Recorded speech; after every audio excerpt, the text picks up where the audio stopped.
lugar que a gente começou aqui o roteiro por Lima foi o Centro Histórico. Então eu estou aqui na Praça das Armas, ou a Praça Maior. E aqui é o local de fundação da cidade, né, da vila de Lima. Então, assim, tudo começou antes com os indígenas e depois o Francisco Pizarro ele chega aqui e funda a cidade a partir dessa localização. Então aqui a gente tem a Praça das Armas, né, vocês estão vendo aqui no fundo, e aqui atrás de mim você tem o Palácio do Governo. Aí depois aqui do lado a gente tem a igreja principal de Lima, a Catedral de Lima, e ali também uma parte da igreja, né, onde ficavam os bispos e tudo mais. Então um local bem legal, assim, tem uma arquitetura colonial bem interessante. Lá aqui para trás, nessa rua mais ou menos aqui, você tem várias lojinhas, né, de artesanato local. E você chega também a partir daqui na Catedral de São Francisco e também nas Praças das Muralhas, onde eu vou mostrar mais tarde para vocês.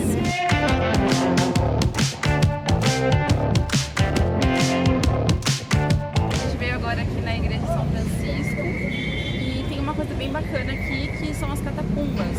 Então era um local onde eles enterravam as pessoas lá no século XVI até o século XVIII mais ou menos. Então, antes de ter um cemitério público, né, era a Igreja Católica que enterrava essas pessoas. Então, tem algumas partes das catacumbas que são para pessoas comuns e algumas partes especiais para benfeitores da Igreja Católica. Então, você enterrava a família inteira junto na mesma catacumba. Depois de algum tempo, me parece que o governo, né, do Peru encontrou essas catacumbas, fez todo um processo arqueológico com elas, preservou. E aí hoje você pode visitar tanto a igreja quanto as próprias catacumbas. Sai mais ou menos 15 soles. Se você for estudante, você consegue pagar 8 soles apresentando a carteirinha também.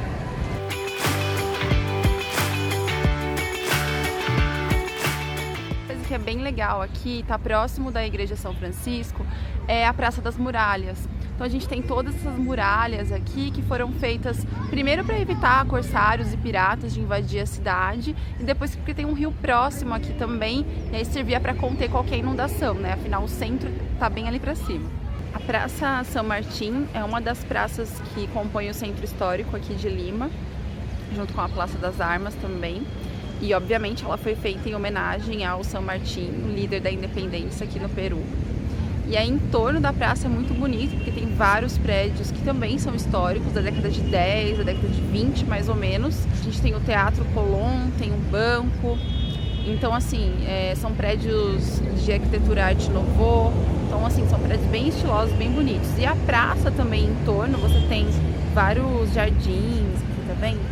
E o pessoal fica aqui, o pessoal da cidade mesmo, muitos moradores, muitas pessoas locais. É bem seguro também, a gente andou aqui pelo centro, andou já pelo Mercadão, por vários locais e a gente se sentiu bem seguro. Tem muita polícia, muita gente que fica de olho em tudo. É bem bonito.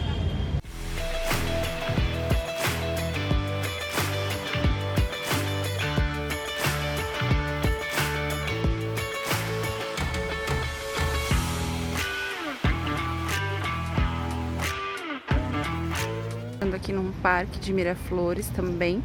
Tem vários parques, na verdade, em torno da orla, né? E aí esse daqui, ele tem toda essa estrutura que imita as ondas do mar, com os ladrilhos. Tem essa obra aqui de um casal. E aí tem várias mensagens bonitinhas de amor ali embaixo. Teve uma coisa que me chamou bastante atenção aqui no Peru, de forma geral, e eu percebi, né, não só pelos museus que a gente foi, pelos lugares que a gente andou, mas também pela própria população aqui, né? Eu achei bem interessante que eles valorizam muito a cultura indígena e a cultura local. Existe um nacionalismo muito forte. Desde o momento que você pega, por exemplo, as notas de soles, que é a moeda daqui, então você tem os heróis da nação, você tem alguns destaques de alguns indígenas, enfim. Por exemplo, a cultura indígena, então as roupas, a questão toda das crenças, né? A gente ainda não chegou em Machu Picchu, mas deu para perceber que isso é muito forte. Então essa semana teve o jogo aqui da Copa América, né? Peru contra o Chile, o Peru ganhou ontem e a gente viu assim do centro da cidade muita gente com a camiseta do time, com as bandeiras.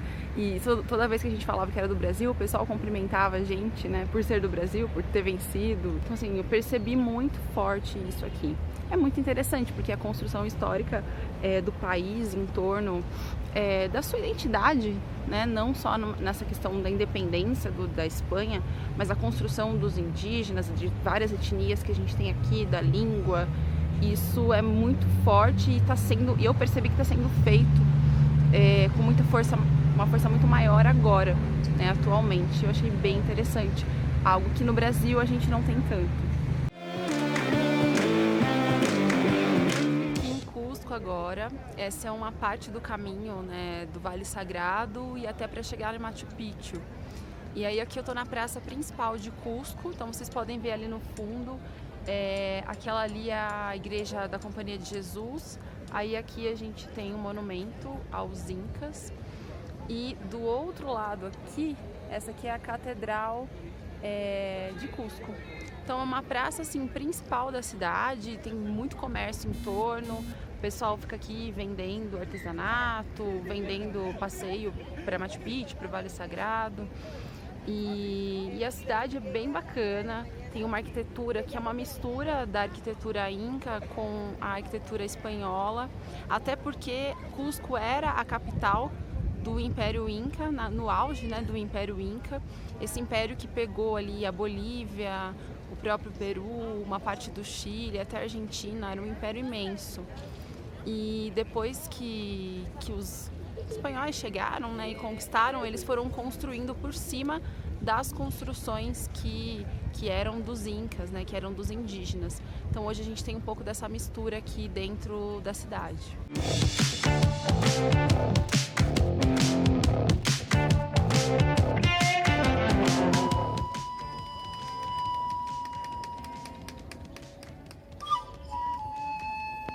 Uma das coisas que eu achei bem interessante aqui em Cusco foi essa característica que é essa mistura da cultura indígena com a cultura espanhola, né?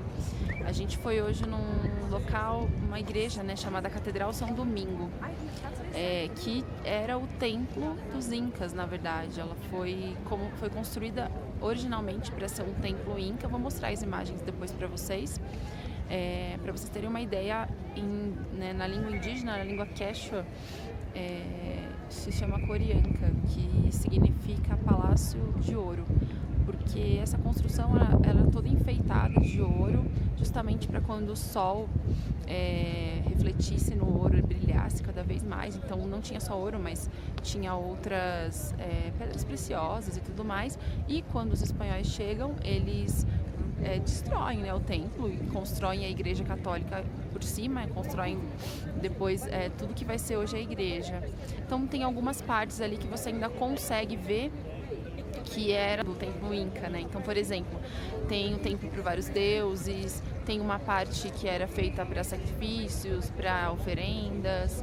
Então a gente ainda consegue ter um pouquinho da noção de como eram feitas essas construções. Além disso, você tem ainda no entorno, né, da igreja, você ainda tem os jardins, você ainda tem algumas construções bem importantes do antigo Templo do Sol, do antigo templo indígena. Lá dentro você tem também uma parte do calendário inca, que alguns cronistas indígenas acabaram deixando, né, falando um pouquinho sobre a cultura indígena. Então é bem legal, você tem uma noção muito forte de como foi essa construção e de como essa ideia de você tirar todos os símbolos, todas as imagens que tivessem relação com os vários deuses e você colocar ali tudo que tinha relação com o catolicismo, tudo que tinha relação com o espanhol, né? Com a cultura, com os costumes espanhóis.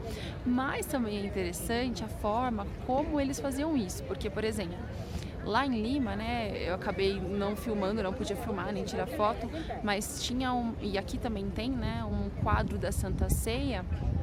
E no quadro, além deles estarem repartindo pão, que é aquela coisa bem clássica, você tem também o porquinho da Índia, que é um alimento que os indígenas comem aqui, as pessoas comem até hoje aqui. Então eles colocaram esse símbolo aí.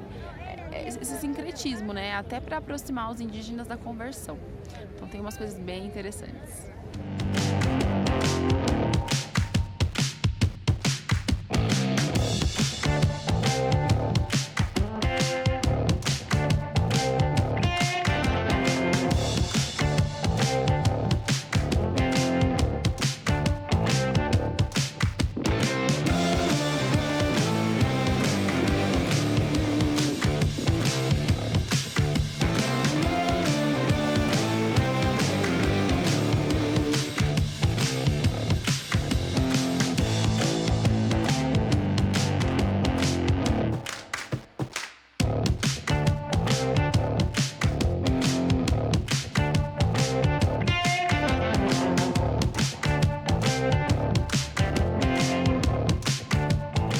Bom, pessoal, nesses dias de viagem a gente tem feito o Vale Sagrado e começamos aí o tour pela cidade de Pisaque, fica bem próximo a Cusco, onde você tem aquelas construções onde os incas plantavam, faziam as plantações, principalmente de batata, de milho, de quinoa.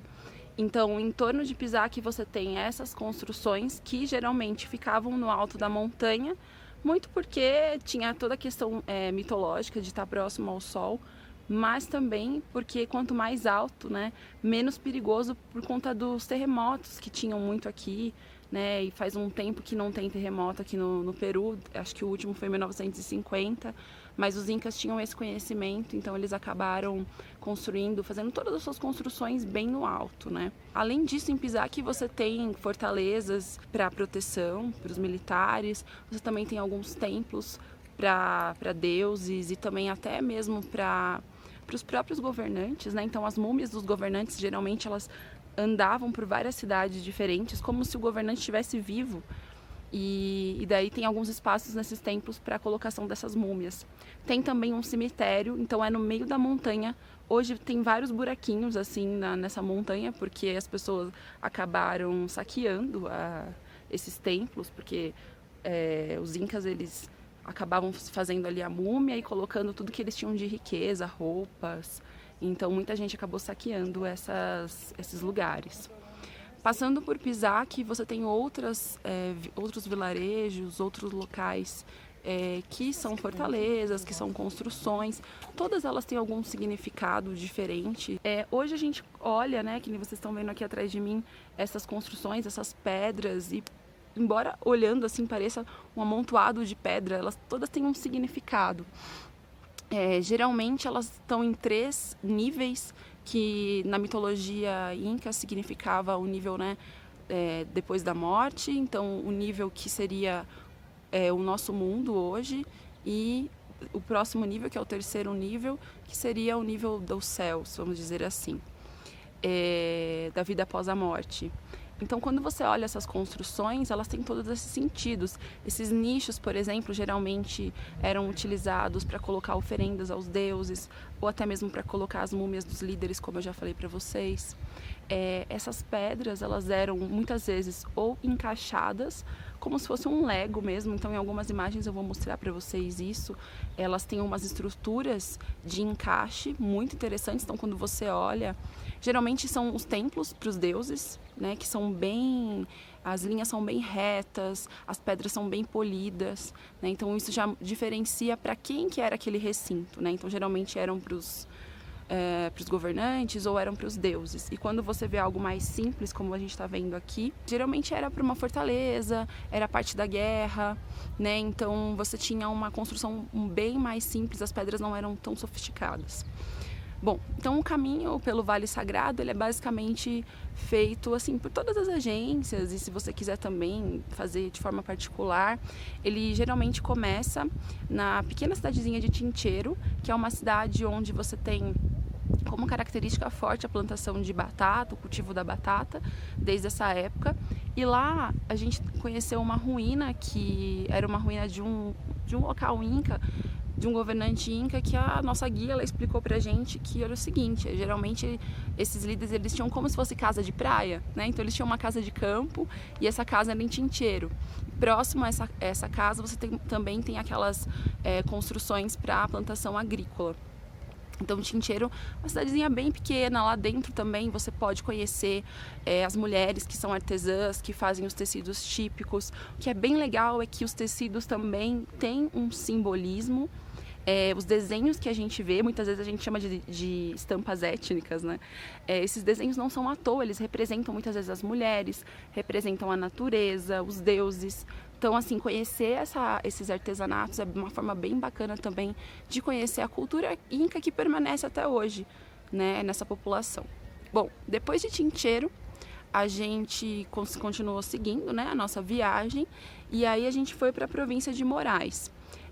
Esse lugar a gente tem várias estruturas de plantação e é como se fosse um laboratório agrícola dos incas.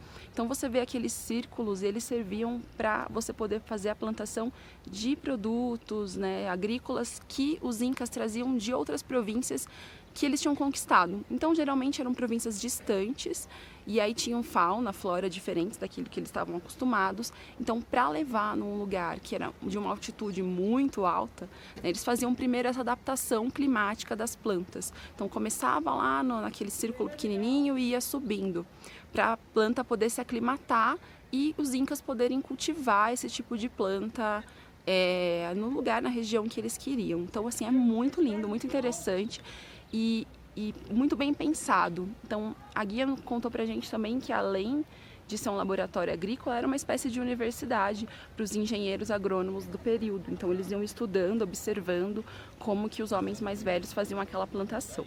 Além disso, a gente continua o tour pela província de Marás, onde existe uma salineira, que é muito bacana, muito interessante, que vem desde o tempo dos incas. Então tem uma água salgada, de um rio muito salgado, que vem meio que por baixo, e a partir disso os incas fizeram toda uma estrutura de adaptação para extrair o sal. Então até hoje você tem ali aquele espaço. A gente consegue ver de longe como turista, não dá para entrar. Antigamente você conseguia passar pelo meio das salineiras, agora não dá mais, porque acaba estragando e tudo mais. Mas aquilo é feito de forma muito artesanal, então você não tem nenhuma máquina, é feito realmente assim pelo homem. A gente viu lá, inclusive um rapaz batendo com a madeira na salineira para tirar o sal. Então, assim, é algo muito artesanal e hoje ele é administrado por uma cooperativa de 2 cidades aqui. Então todo o lucro da revenda do sal e até do turismo depois é distribuído aí para essas cooperativas, para essas comunidades agrícolas. É interessante que até hoje aqui a população do Peru e dessa região aqui de Cusco, do Vale Sagrado, né, ela vive muito disso, vive do turismo basicamente. E ainda desse tipo de agricultura, de artesanato, muito ainda feito pelos incas, pelos seus antepassados. E por fim o tour termina aqui na cidade de Oitaitambo, que é onde eu tô agora. Essa cidade é bem pequenininha e basicamente ela vive desse turismo aqui, dessas ruínas que vocês estão vendo atrás de mim agora, que eram uma fortaleza inca, até porque essa cidade ela fica entre vários vales e cordilheiras desse vale sagrado, né, desse vale fértil. Então era muito importante para os incas manterem isso aqui seguro. Então aqui tem uma fortaleza enorme e assim, maravilhosa. Para Machu Picchu depois vai ficar muito melhor, mas assim, eu já tô fascinada por esse lugar. É muito maravilhoso, assim, a construção muito alta, tá vendo ali? Então ontem a gente subiu tudo isso aqui e hoje eu vim aqui de novo porque eu gostei demais, né? Mas assim, ó, pra vocês terem uma ideia, aqui tem uma parte de um templo para as águas. Lá em cima, nessa montanha, tem mais coisa, tá? Então aqui você tinha toda uma plantação de flores, de alguns produtos agrícolas, não era muito voltado para isso. Lá em cima tem a fortaleza, tem o Templo do Sol, que é maravilhoso. Enfim, Oitaitambo era esse lugar de defesa mesmo, né? Um local para defender essa parte agrícola desse vale sagrado. E são construções que ainda estão muito iguais, né? Da maneira como elas foram deixadas. Então a gente consegue ter uma noção muito maior do que as outras ruínas que a gente vê pelo caminho. É muito bacana. Olha, gente, só por Oitaitambo eu acho que já valeu a pena por todo o passeio aqui pelo Vale Sagrado. Vou mostrar para vocês agora também essas pedras que estão aqui. Provavelmente elas foram soltas por conta de algum conflito, ou enfim, né, do tempo. Mas só para vocês terem uma noção dos detalhes, de como elas eram bem cortadas, né, alisadas, diferente daquelas pedras que estão ali atrás, tá vendo? Que só são colocadas, né? E aqui a gente tem essas pedras que tem um encaixe, como se fosse o Lego mesmo, né? Para encaixar uma outra igual estão aqui, sem que pareça, né? Sem que precise de uma argila ou de um tipo de cimento. É bem interessante a maneira como eles faziam tudo isso aqui. Do outro lado da montanha a gente também tem fortaleza. Só que uma parte aqui, não sei se vocês conseguem ver muito bem, era um local de guardar os alimentos, era como se fosse um depósito. Justamente porque agora de manhã não tá batendo muito sol ali. Mas mais tarde, né, vai bater um pouquinho mais de sol. O vento também, que vem das outras montanhas aqui. Então era um lugar ideal para guardar os mantimentos, se caso tivesse um período de seca, tivesse uma guerra, enfim. E ali na pontinha também ainda tem uma fortaleza para proteção militar. Chiquinho e Itaitambo, a gente pega o trem que vai para Machu Picchu Pueblo. Machu Picchu é o local que a gente vai visitar, mas a cidade é chamada de Águas Calientes, para os turistas não confundirem, né? Então daqui a pouquinho tá saindo o nosso trem aqui na estação bem pequenininha, não tem nem lugar para sentar, mas bem legal, tranquilo para fazer todo o processo. Aí existem duas companhias que fazem, né? Essa daqui é a Peru Rail, que é a que a gente vai, e a Inca Rail. Basicamente o mesmo preço, só muda o horário, a quantidade de lugares. Não é muito barato, mas pelo jeito compensa a vista. Estamos agora aqui no trem que vai para Machu Picchu. Dá mais ou menos 1h30 de viagem. O trem vai mais ou menos a 35, 40 km por hora. Dentro aqui do trem, vocês estão vendo, a gente tem uma visão bem panorâmica. Inclusive tem essas janelas para que a gente possa ver tudo, né? Tudo muito bem, porque de repente você passa entre montanhas ou dentro de um túnel, então você consegue ter uma visão bem panorâmica, bem legal. E a vista é maravilhosa, né? Já passamos por vários terraços incas também. E é isso, tem um tempinho ainda de viagem.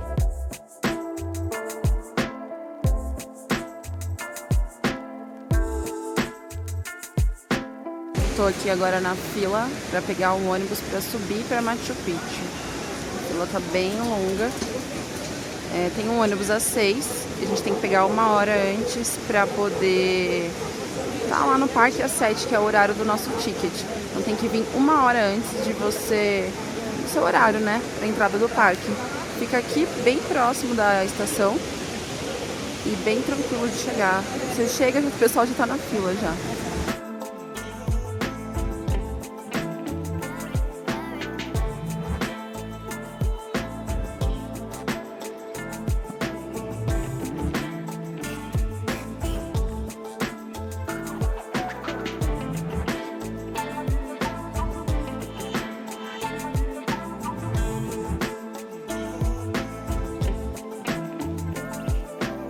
Chegamos ao final da nossa viagem em Machu Picchu e não tinha como ser melhor, porque é um lugar muito, muito maravilhoso, não sei nem explicar pra vocês. O passeio todo foi muito rápido, então, e a gente tava com guia, e a guia tava explicando tudo, então assim, você tem que tirar foto, tem os lugares pra tirar foto, aqueles lugares postais que você vê por aí, né? Então não deu pra ficar falando, parando e filmando muito. Agora que a gente acabou, tem um tempinho ainda até a gente poder descer pra pegar o trem de volta pra Cusco. E aí eu resolvi gravar, tá mais tranquilo. Mas assim, tem uma parte que a gente pode ficar, outra parte que ainda, que é a principal, não dá pra voltar. Tem muita gente chegando, né? Agora são 10h30 mais ou menos da manhã, a gente chegou aqui 7 horas. E começa a vir bastante turista entre 9 e 10 horas da manhã, pelo menos foi o que a guia contou pra gente. Pensando agora um pouco sobre Machu Picchu, para quem já ouviu falar um pouquinho, né? Não tem muita explicação no documento sobre como essas pessoas saíram da cidade, até porque, né, conta-se que os espanhóis não encontraram essa cidade, ou que provavelmente os incas saíram daqui antes, né, dos espanhóis chegarem. Quando os espanhóis chegaram não tinha nada, para eles não era interessante, não encontraram ouro, não encontraram pessoas venerando deuses, então não acharam aquilo importante e deixaram. Então tem várias versões sobre isso, né? Mas pensando aqui, era uma cidade de mais ou menos 1.000 habitantes, com mais ou menos 180 casas, bem grande, são 9 hectares, mais ou menos, pelo que a guia contou.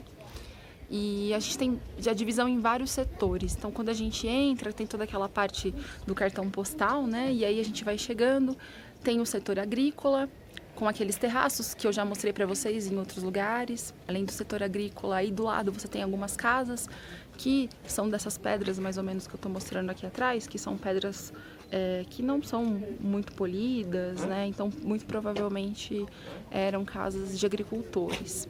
Depois descendo, a gente tem mais de setor também de templos. Então, tem alguns templos para Pachamama, que é a Mãe Terra, né? Tem o Templo do Sol também, que basicamente servia como um lugar para olhar os céus, para astronomia. Então tem total relação assim com a agricultura, né? Tudo que eles observavam, seja do céu, seja enfim, do que fosse, das estrelas, tinha relação com a agricultura, para uma melhor plantação e tudo mais. Depois a gente tem alguns setores também onde ficavam os professores, né? Basicamente os sábios que eram da nobreza, que estudavam, provavelmente pensando na engenharia, né? De toda a plantação e da construção da arquitetura. Depois a gente tem também uma pedra sagrada, que é uma pedra que imita as montanhas também eram consideradas como deuses. Então, se vocês olharem aqui atrás de mim, tem a montanha de Huayna Picchu. À frente é a montanha de Machu Picchu e também ao meio a gente tem uma montanha chamada de Montanha Alegre, Montanha Feliz. Então são 3 grandes montanhas que eram considerados como deuses e que eram venerados. Enfim, acho que é mais ou menos isso. É bem interessante, o passeio é rápido, mais ou menos, pra gente parece rápido, mas a gente chegou às 7, agora é 10h30, umas 10 horas acabou o passeio guiado. Você pode ficar aqui depois um pouquinho, né, para olhar, mas tem uma parte, como eu disse, que não dá para entrar. E foi isso, gente, muito maravilhoso o lugar. Tá tudo bem preservado, algumas coisas foram restauradas. Tem arqueólogo aqui ainda que trabalha buscando outras fontes, até porque me parece que nem tudo foi visto ainda, né? Tem coisas ainda sendo descobertas. E acho que é isso. Muito bom, assim, recomendo para vocês, se puderem um dia visitarem, dar um trabalhinho. É meio complicado de chegar, tem a questão da altitude, mas vale muito a pena. E demos sorte também do dia estar muito bonito hoje, não pegamos nenhuma neblina, nem nada, nem chuva. Então foi muito bom, muito perfeito. É isso.